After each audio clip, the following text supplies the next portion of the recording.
नमस्कार मेरे दोस्तों, नमस्कार। कैसे हैं आप लोग? एक बार जल्दी से आ जाइए, जुड़ जाइए। फिर आज हम आपका ये जो सेशन है हम इसकी शुरुआत करेंगे। ये सेशन काफी ज्यादा इंपॉर्टेंट है। इंपॉर्टेंट इसलिए है ये सेशन क्योंकि आप में से बहुत सारे कैंडिडेट ऐसे हैं जो बार बार हमसे ये पूछ रहे हैं कि सर मैं किस जोन से अप्लाई करूं, आप मुझे ये बता दीजिए।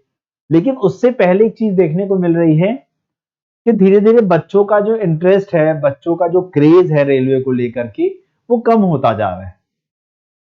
तो क्रेज कम क्यों हो रहा है, बच्चे कम क्यों अप्लाई कर रहे हैं फॉर्म, इन सारे मुद्दों पे मैं आप लोगों से यहाँ पर बात करने के लिए आ चुका हूँ। तो एक बार आप सारे के सारे दोस्त हमारे इस सेशन को शेयर कर देंगे जिन्होंने अब तक शेयर नहीं किया हो, जल्दी जल्दी, जिससे हम इस सेशन की शुरुआत कर सकें और आप ये डिसाइड कर सको कि मैं किस जोन से अप्लाई करूं। पहली बात। दूसरी चीज, आपका इंटरेस्ट कहीं कम तो नहीं हो रहा है, तो मैं उस चीज के ऊपर भी बात करूंगा यहाँ पर। देखिए, सबसे पहले मैं आप लोगों से बात करना चाहूंगा, जब हमारी वैकेंसी, देखो एक चीज तो आपको बहुत अच्छे से पता है, 2019 के कंपैरिजन में अगर मैं 2019 की बात करता हूं तो टोटल नंबर ऑफ वैकेंसीज जो आई थी एनटीपीसी के अंदर वो 35,277 थी। और एक 2019 था, उसके बाद वैकेंसी आई ही नहीं कई साल। फिर जाकर के आपकी जो वैकेंसी आती है वो आती है, इसके बाद वैकेंसी आती है 2024 में। मतलब पूरा अगर हम बोलें तो एक पंचवर्षीय योजना पूरी हो गई। 5 साल का एक लंबा समय बच्चों को इंतजार करना पड़ा, तब जाकर के वैकेंसी आई। यहां पर टोटल जो फॉर्म फिल हुए वो कितने हुए? 1.26 करोड़। लगभग लगभग देख रहे हो, 1.25 करोड़ फॉर्म भरे गए। अब जब पिछली बार वैकेंसी आई थी तब इसमें ग्रेजुएट या अंडर ग्रेजुएट अलग अलग नहीं था, ग्रेजुएट और प्लस ये अंडर ग्रेजुएट मिलाकर थी, अंडर ग्रेजुएट मिलाकर के थी। यानी रेलवे ने ये कहा कि भैया हमने इतने ज्यादा लोगों को भर्ती कर लिया है कि अब अगले 5 साल तक हमें वैकेंसी निकालने की जरूरत ही नहीं पड़ेगी। अरे बाप रे, इतना ज्यादा लोगों को भरने की क्या जरूरत थी भाई साहब? आप 10-10 हजार वैकेंसी हर साल निकालते रहते। हाँ, लेकिन नहीं, चलिए ये हुआ। तो अब आप देखो वैकेंसी, देखो बस सीधे 35,000 से वैकेंसी फिर कितनी आती है 2024 में जब नोटिफिकेशन निकाला जाता है। 2024 में जब ग्रेजुएट लेवल का नोटिफिकेशन आता है, हाँ, तब आपकी वैकेंसी आती है 8,113, जिसमें 58,40,861 फॉर्म भरे जाते हैं।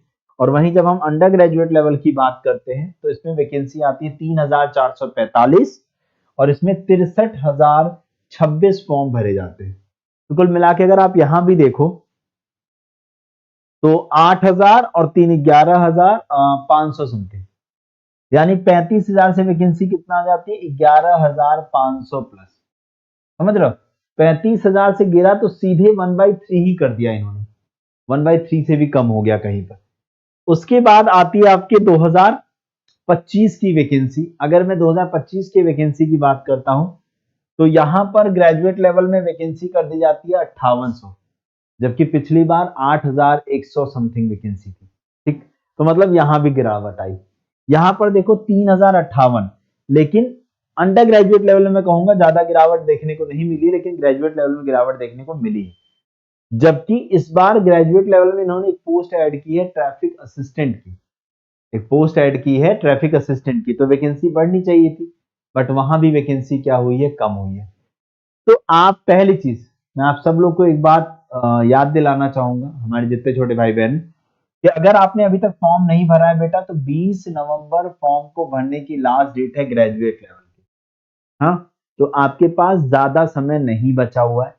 आप लोग जा करके फॉर्म को जरूर भर दो बेटा, क्योंकि अगर आप फॉर्म भरोगे नहीं, आप फॉर्म को नहीं भरोगे तो कैसे फिर तैयारी करोगे? तो इसलिए सबसे पहले आप फॉर्म को भर दीजिए सारे लोग। और जितने अंडर ग्रेजुएट वाले हमारे छोटे भाई बहन हैं उनके लिए बता दूं, 27 नवंबर फॉर्म को भरने की लास्ट डेट है। अब सवाल ये उठता है कि सर हर अब बच्चों का इंटरेस्ट रेलवे की तरफ से कम क्यों हो रहा है? देखो उसके कई कारण हो सकते हैं। सबसे पहली चीज तो रेलवे का साल दर साल मतलब वैकेंसी का ना देना। अब इधर से कैलेंडर उसने फॉलो करना शुरू किया है तो धीरे धीरे इंटरेस्ट भी जगेगा, लेकिन फॉर्म भराने के बाद समय से वैकेंसी का पूरा न होना, एग्जामिनेशन डेट्स का पता ना होना, क्योंकि याद हो बीच में हम लोगों ने जब ट्विटर कैंपेन किया था तो हम लोगों ने डिमांड की थी कि जैसे एसएससी अपना फॉर्म निकालता है, उसका फॉर्म की लास्ट डेट निकालता है और साथ ही साथ अपने एग्जाम का एक मंथ दे देता है, तो क्या सेम इसी तर्ज पर रेलवे काम नहीं कर सकता?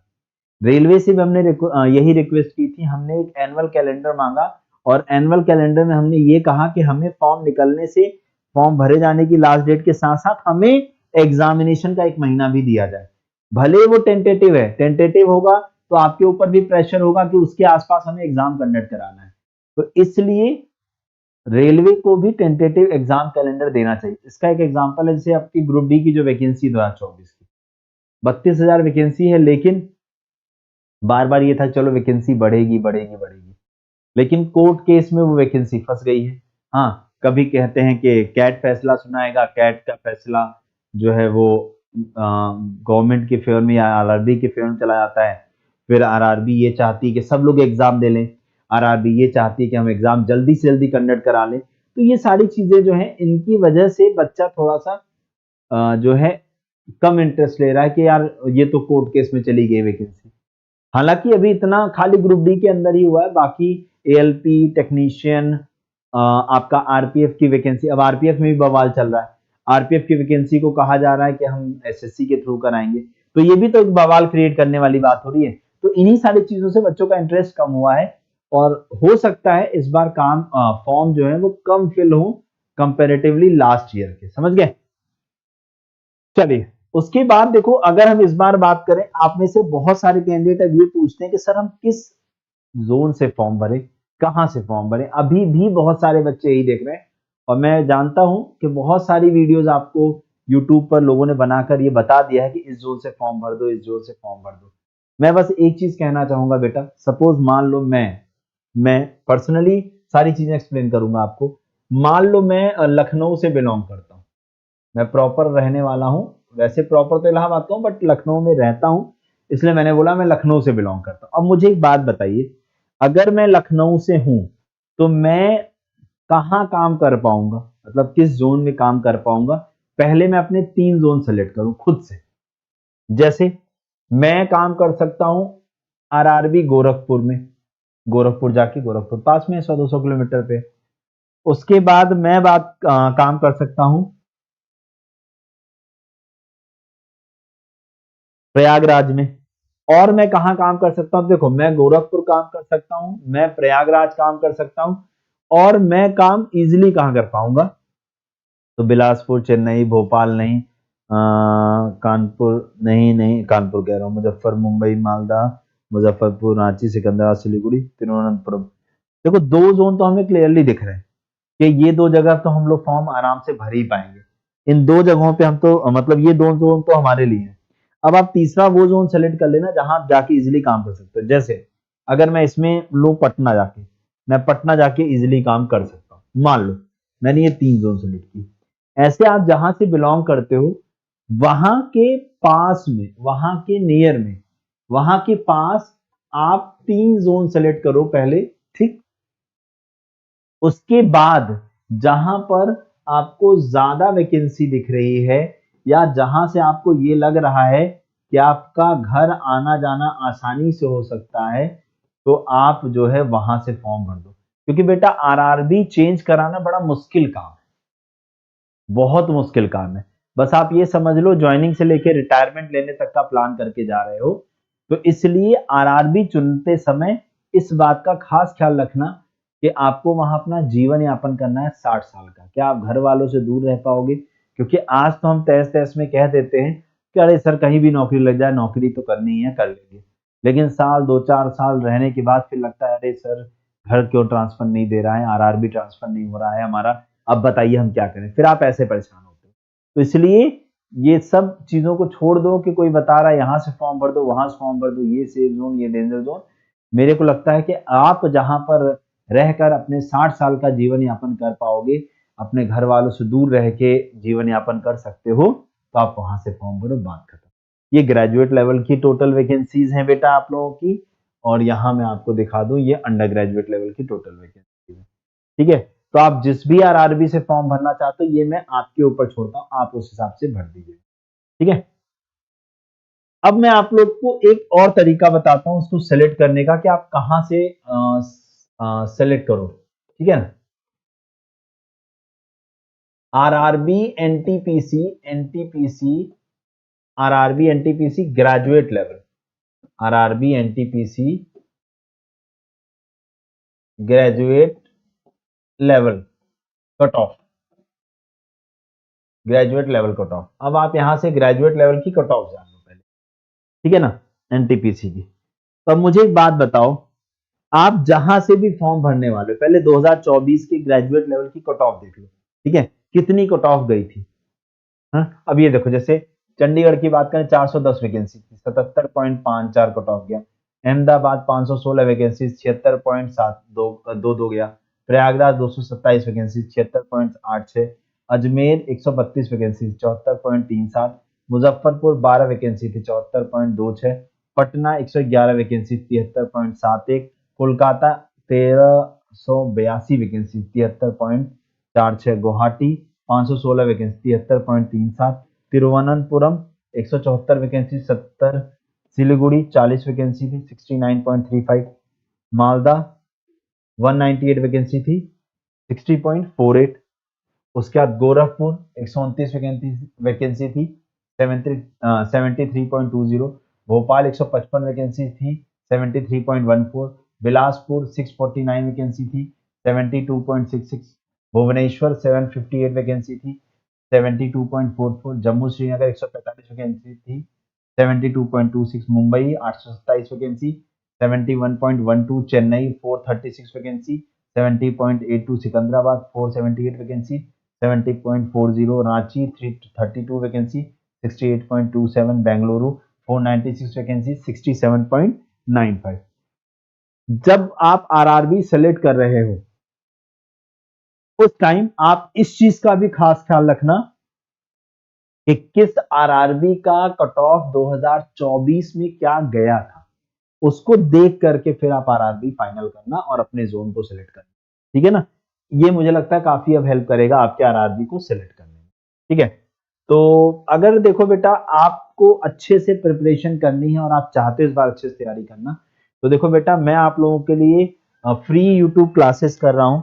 मैं आप लोगों के लिए फ्री यूट्यूब क्लासेस कर रहा हूं यहाँ पर। अगर मैं बताऊं तो रोज ये क्लास जो है ये फ्री यूट्यूब क्लास आपकी चलती है। फ्री यूट्यूब क्लास आप लोगों की, फ्री यूट्यूब क्लास आपकी डेली चलती है ये। तो आप लोग को फ्री यूट्यूब क्लास ये आप लोग की डेली चलती है। तो इस फ्री यूट्यूब क्लास में आप लोग जुड़ जाइए। ठीक है, इस फ्री यूट्यूब क्लास में आप लोग जुड़ेंगे, कब जुड़ेंगे? रोज रात 9 बजे, रोज रात 9 बजे, रोज रात 9 बजे आप इस फ्री यूट्यूब क्लास में जुड़ा करिए। इस क्लास में आप लोग को मैं पूरे के पूरे 2024 में हुए रेलवे, एनटीपीसी और आरपीएफ इन सबके पेपर कराता हूं। तो आप लोग को लेटेस्ट पैटर्न पर, हाँ,